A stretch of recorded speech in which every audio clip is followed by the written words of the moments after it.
Okay. All right. Okay. You're welcome to IJosRadio lockdown experience. We love to hear from you from the other part of the world. We would like to know what you're doing. We'd like to know how is the environment around you during this lockdown and what you personally are doing or is doing during this lockdown. You know, some people spend time to watch movies. All right, I just introduced myself. My name is Inchara, and my co-host is. All right. I'm Jerry Guamna, and happy to have you here, sir. Thank you so much. I'm Victor Marcus. All right. So we would love you to introduce yourself. Where, where are you from? What are you doing? Okay, as I said, I'm Victor Marcus, and I'm speaking from Israel. I'm in Beersheba now, and I'm here for studies. Basically, I'm here for research, doing my PhD research here. So since last year, I was here. So I hope maybe by the end of the year, I should be through with my research by God's grace. And also, I'm married. I have a daughter named Exploit. So I think that's for now. Okay. I would still like to hear where are you from in Nigeria? I'd like to want to know where you're from in Nigeria. Okay, I'm from Kaduna State, and I'm from Kauru local government. I'm Rumaya by tribe, uh, and I'm from a family of four. So I think anything else? Yeah. All right. Thank you very much. All right. As I've earlier said, we would love to hear from you. How is the lockdown experience down there in Israel, particularly in Beersheba? Um, the lockdown here is um, like any other place, I think, in the world. But I think in Israel we don't have we didn't have this problem in terms of the impact of the coronavirus as we have seen in maybe Europe and especially like England and Italy and US. So here basically we just as you are not allowed to go out except maybe just to go out to jog or to just walk around, to straighten up, and again just away for 100 meters from your house. Also, maybe it becomes necessary. Then you go to bank are open, and but you have alternative ways where maybe you can bank online, and shops also is necessary. I mean, like grocery stores, they are open. Any other ones, they are not open. Then hospital also are open. So basically, it's a lockdown that just like we see in other parts of the world. Only when you go out, only when it is necessary. All right. And how about worship places? Yes, worship places are also locked down, just the same way like in other places. We only worship online to using Zoom, just like what we are doing now. So that's what we do now. Yeah, we do a Bible study, whatever, we do it online. Right. Jerry, over to you. Um, that's actually beautiful to know, sir. And I have one question, sir. We know this whole pandemic, it's something that we haven't experienced. Maybe some people might have experienced it in some age before, but in this season, generation, and time, we've not experienced such a thing before. What do you think will happen after what is going to happen like the post-pandemic or post-COVID-19? What do you think? How would the world be Is it going to go back to normal? Are we going to have like the normal life again? Because right now people are used to living indoors, are already getting used to social distancing. They're already getting used to face masks, washing their hands, doing a lot of things, preventive measures. So, and then a lot of businesses are crumbling as well. A lot of businesses are starting up there because of the lockdown. Other people are discovering that. So, how do you think the world will be after this post COVID-19 pandemic, sir? I believe, I believe we will get back to normal life, but not immediately. Just the same way I've seen. If for those who are students of history, will understand that, of course, the pandemic we have in the past, you understand, we later overcome all the stress that came with it, and life went on again. But sure, many people that are not prepared were completely, actually, really disoriented. Most of them, their pain lasts quite longer than those who really prepared and did well during the pandemic. So generally, I believe life will come back to normal, but it will take a lot of time.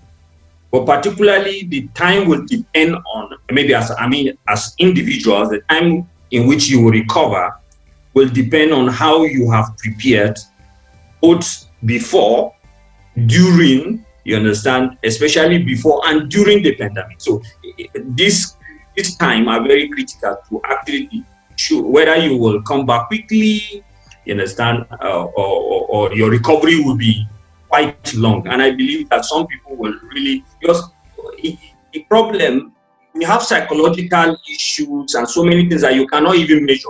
You can't test it, so to say. So, and most times these are some of the things that eat people deep than even our body, the medical test we are seeing. So I think what we will see a lot of confusion after, yes, sir, because we have a lot of people who are out of jobs. So I am really expecting to see, it's not really a bad prophecy, but we are likely to see that crime will increase. But also there are other good things, just like you said, in terms of those who are innovative will really take advantage of this. All right. Thank you very much, sir. Thank you, sir. Thank you very much.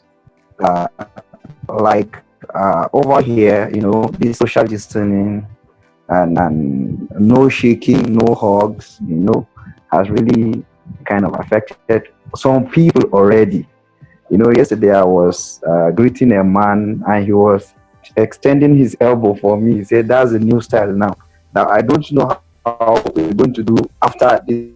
We're continuing with this new style or we're going back to our normal. I would like to hear from you personally, what, aside your research that you're doing, is there any other thing that you're doing aside the research you went for in Israel? Well, basically, what brought me here is for research, basically.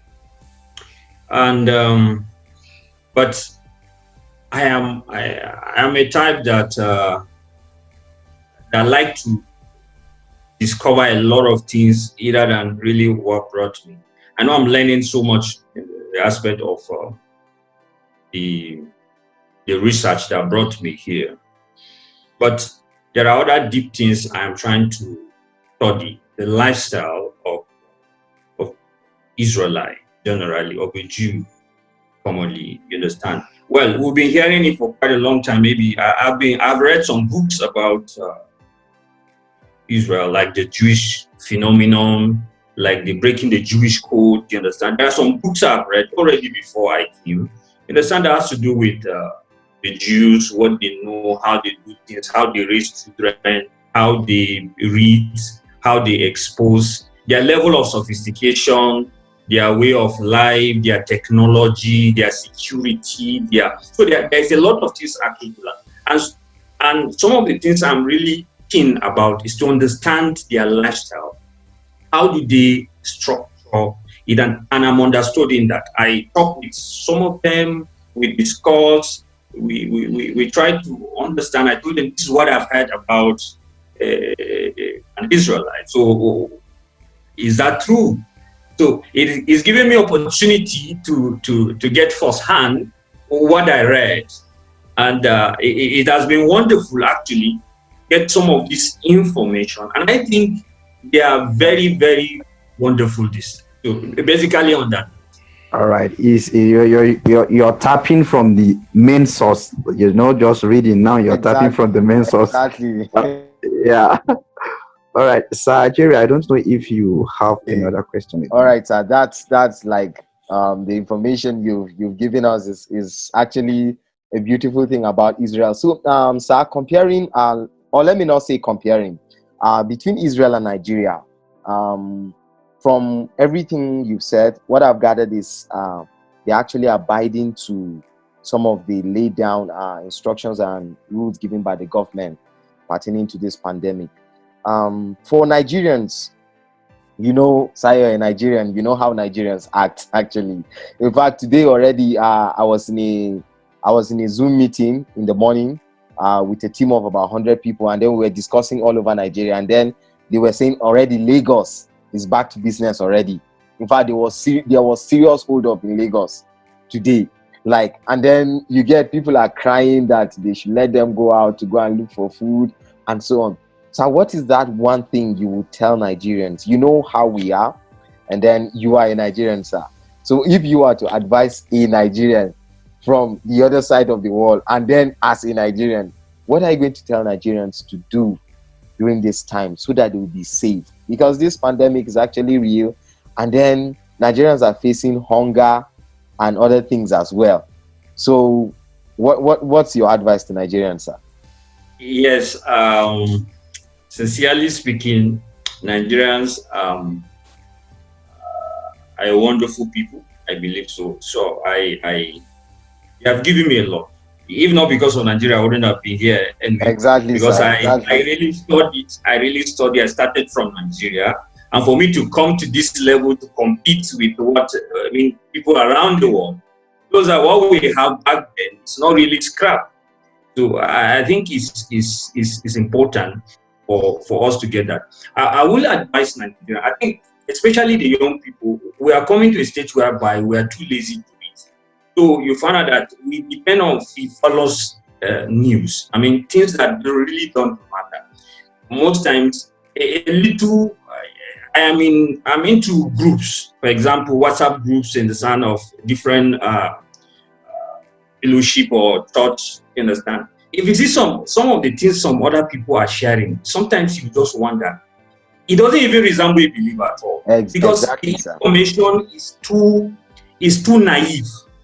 And this is somebody who is a graduate. This is somebody who is so he cannot even substantiate what he's sharing. He just drop it in that system, and you see many people begin to, and because sometimes again we're a bit religious, so anything that is shared, especially with a religious angle, you understand, it gets a lot of emotions into it. And so I see many people start to talk about this one is this. But I think we need to pay attention to detail. You understand?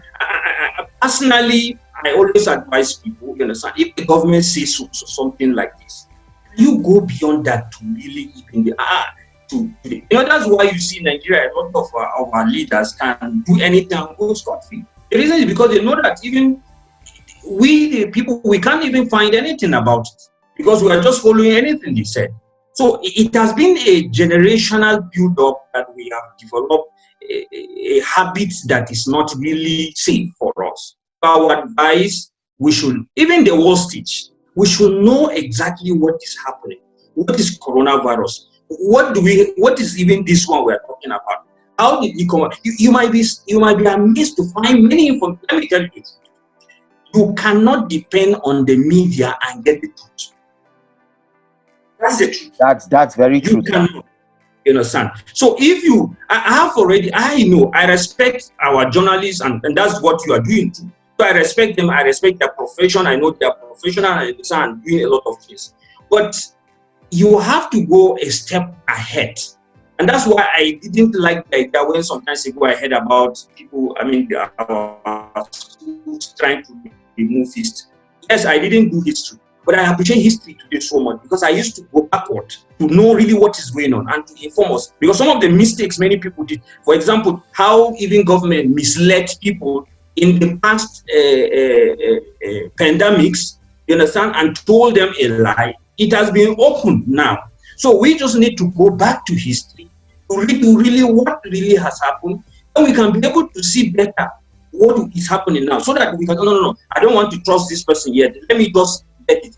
If we would do like that, I think, and we will even be helping our leaders. It's also the same thing. If a teacher knows that if he's coming to a class, that the students are very, very hardworking and they go to do their own, they're coming to ask him a lot of questions, I am telling you, he will read very well before he comes to class. But the problem is that we just take things anyhow. In fact, on social media, somebody will share this one before you know it has been shared millions of times. Exactly, sir. I had to caution some of the people. I said, don't repeat the mistake we did in Nigeria during the time of Ebola. You started drinking salt water, bathing with this thing. Even medical personnel, even pastors did it. Exactly, sir. It doesn't Exactly. you understand? So it doesn't make sense. So that's what I would advise. Please read hard to understand the deep beyond the surface. That answers a lot and more, sir. Thank you so much, sir. You wrapped up everything in a sentence, in a paragraph. Seriously, thank you so much for that, sir. Hi, thank you very much for your time. Thank you very much, sir. I think I don't have anything from my ends here. I don't know. Hoping to have another time again with you. All right, Sir Jerry. Thank you so much, sir. From our end, I think we'll have to come back to you again, sir, because there's a lot I think we're going to learn. I know we're going to learn from your experience back there in Israel, and then we've just gotten a bit of it, sir. But once we're turning back again, our boss will come to you again, sir. And thank you so much for sharing. I will pray. God bless you, sir. Thank you so much. Thank you for hearing from me. I'm very happy. And we pray you stay safe, sir, and then take care, and then bye-bye, sir.